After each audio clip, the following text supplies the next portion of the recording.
الحمد لله رب العالمين والعاقبة للمتقين والصلاة والسلام على سيد الأنبياء والمرسلين وعلى آله وأصحابه أجمعين أما بعد. معزز سامعین کرام، قربانی کے مسائل چل رہے تھے. کچھ مسائل آپ حضرات کے سامنے پیش کیے گئے تھے. آج انہی مسائل کو آگے بڑھاتے ہوئے چند اور مسائل آپ کی خدمت میں پیش کریں گے. سب سے پہلا مسئلہ یہ ہے، کیا ایک گھر میں متعدد قربانیاں ہو سکتی ہے یا نہیں؟ تو جواب اس کا یہ ہے کہ اگر تمام گھر والے صاحب نصاب ہو تو ہر ایک شخص کے ذمے الگ الگ قربانی ہے. چونکہ قربانی ایک مستقل عبادت ہے، جیسے دیگر عبادتیں ہیں وہ ہر فرد کے ذمے ہے جو مکلف ہے، ٹھیک اسی طریقے سے قربانی بھی گھر کے ہر فرد کے ذمے ہے. اسی طریقے سے سوال ہے، کیا عورت اپنی قربانی خود کرے یا اس کا شوہر اس کی طرف سے قربانی کرے؟ تو اس کا جواب یہ ہے کہ اگر عورت صاحب نصاب ہو تو اس کی قربانی خود اس کے ذمے ہے، شوہر کے ذمے نہیں ہے.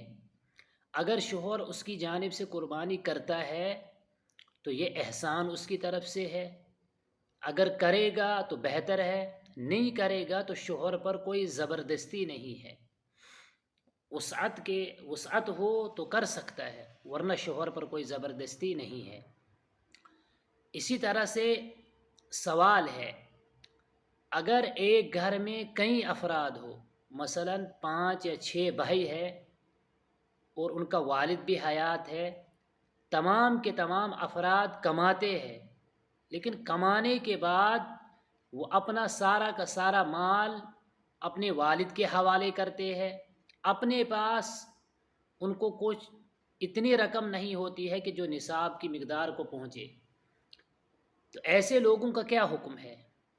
تو اس کا جواب یہ ہے کہ اگر ان لوگوں کے پاس نصاب کے بقدر مال نہیں ہے تو ان پر قربانی واجب نہیں ہے، لیکن والد صاحب کا فرض بنتا ہے کہ وہ ان بچوں کی طرف سے جن بچوں نے کما کر سارا کا سارا مال اس کو دیا ہے ان کی طرف سے قربانی کرے.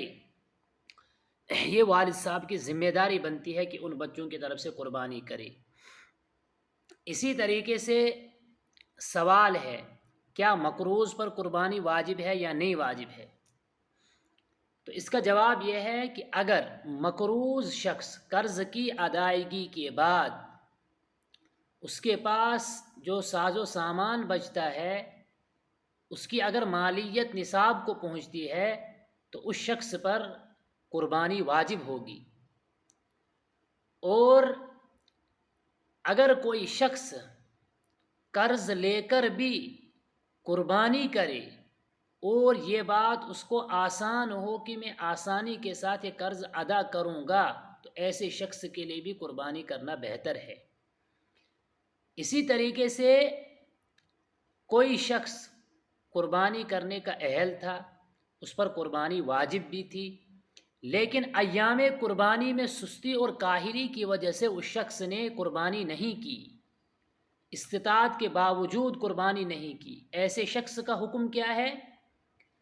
تو جواب اس کا یہ ہے کہ ایسے شخص کے لیے حکم یہ ہے کہ دیکھا جائے گا کتنے سال سے اس پر قربانی فرض تھی، لیکن جتنے سال کی قربانی اس کے ذمے ہے اتنے سالوں کا وہ اندازہ لگا کر، مثلا ایک بڑے جانور میں اگر حصہ رکھتا تو اس کی کتنی قیمت بنتی، اتنی قیمت اس کو صدقہ کرنا لازم اور ضروری ہے. لیکن ترک قربانی کی وجہ سے جو اس کو گناہ، کیا یتیم بچے کی طرف سے قربانی اس کا ولی کر سکتا ہے یا نہیں؟ کسی کا انتقال ہوا، اس نے اپنے پیچھے بچے چھوڑے، ان کا کوئی دوسرا ولی ہے، مثلا کسی کا بھائی اس دنیا سے چلا گیا، اس کے بچے ہیں، ان بچوں کے پاس والد کی میراث میں سے جو مال آیا ہے، جو بطور وراثت ملا ہے، وہ اس سے صاحب نصاب ہو چکے ہیں. کیا ولی کو ان کے مال میں سے قربانی کرنے کی اجازت ہے یا نہیں؟ تو اس کا جواب یہ ہے کہ ولی ان بچوں کی طرف سے قربانی کرنے کا اہل نہیں ہے، وہ ان کی طرف سے قربانی نہیں کرے گا۔ اس کی وجہ یہ ہے کہ قربانی اور زکوٰۃ کے واجب ہونے کی شرطوں میں سے ایک شرط بالغ ہونا بھی ہے۔ چونکہ یہ نابالغ ہے، اس لیے ان کی طرف سے قربانی کرنا اس شخص کے ذمے لازم نہیں ہے، لیکن ایسے شخص کے ذمے صدقۃ الفطر ادا کرنا ان بچوں کی طرف سے لازم اور ضروری ہے، ان کے اس مال میں سے صدقۃ الفطر کو اللہ کے راہ میں صدقہ کر دے۔ اسی طریقے سے گھر کا جو ذمہ دار ہوگا، جو بڑا ہوگا، اگر وہ قربانی کرے گا، کیا اس کی قربانی کرنے کی وجہ سے دیگر لوگ جو ہے وہ قربانی کے عہدے سے دستبردار ہو جائیں گے، ان کے ذمے سے قربانی کا عہدہ ساقط ہو جائے گا یا نہیں ہوگا؟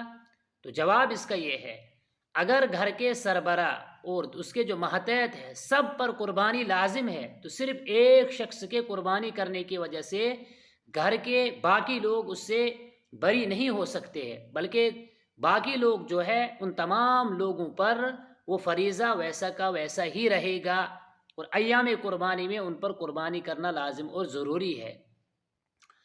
اگر کوئی شخص کسی کی طرف سے قربانی کرتا ہے اس کی اجازت کے بغیر، اگر اس پر قربانی واجب تھی تو یہ قربانی بالکل بھی درست نہیں ہوگی، لیکن اگر اس پر قربانی واجب نہیں تھی، اس کی طرف سے اگر کر رہا ہے اس کی اجازت سے، تو اس کا ثواب جو ہے وہ اس شخص کو ملے گا جس کی طرف سے کر رہا ہے، نہ کہ اس شخص کو جو کر رہا ہے۔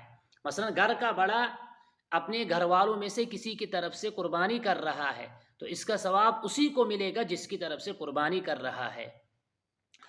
اسی طریقے سے سوال ہے کہ جو حضرات اس دنیا سے رخصت ہو چکے ہیں ان کی طرف سے قربانی کس طریقے سے کی جائے، کہ جو ان کے پیچھے اس دنیا میں لوگ ہیں وہ ان کو ثواب پہنچائیں گے قربانی کے ذریعے سے، تو اس کا کیا طریقہ کار ہوگا؟ تو اس کا جواب یہی ہے کہ فوت شدہ آدمی کی طرف سے انسان جس طریقے سے چاہے جتنی قربانیاں کرنا چاہے کر سکتا ہے، لیکن اگر اس شخص کے ذمے کوئی قربانی ہے، یعنی وہ واجب قربانی ہے اس پر، تو پھر سب سے پہلے اس کو اپنی طرف سے قربانی کرنا لازم اور ضروری ہے۔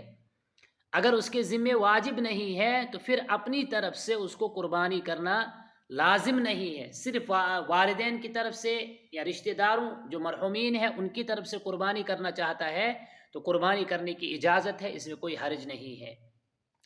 اسی طرح سے اگر کسی شخص نے ایام قربانی میں جانور خریدا اور خریدنے کے فوراً بعد اس نے اس کو بیچ دیا، کیا اس کے ذمے قربانی ہے یا نہیں؟ تو جواب ہے کہ اس کے ذمے قربانی واجب اگر ہو تب بھی قربانی کرنی ہے، اگر واجب نہیں تھی تب بھی اس شخص پر اب قربانی کرنا واجب ہو جائے گا، چونکہ پہلے اس پہ واجب نہیں تھا، اب جب اس نے جانور خریدا، خرید کر اب خود اس نے اپنے اوپر قربانی کو واجب کیا ہے، اب اس کے لیے لازم اور ضروری ہے کہ وہ قربانی کرے۔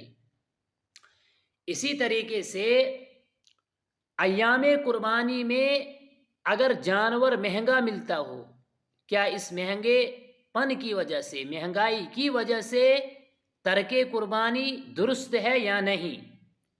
یعنی کسی علاقے میں کسی جگہ پر ایام قربانی میں جانوروں کا ریٹ بہت زیادہ ہوتا ہو، اس وقت کوئی انسان یہ فتویٰ دے کہ اب اس وقت قربانی کرنا آپ پر واجب نہیں ہے، کیا ایسا درست ہے یا نہیں؟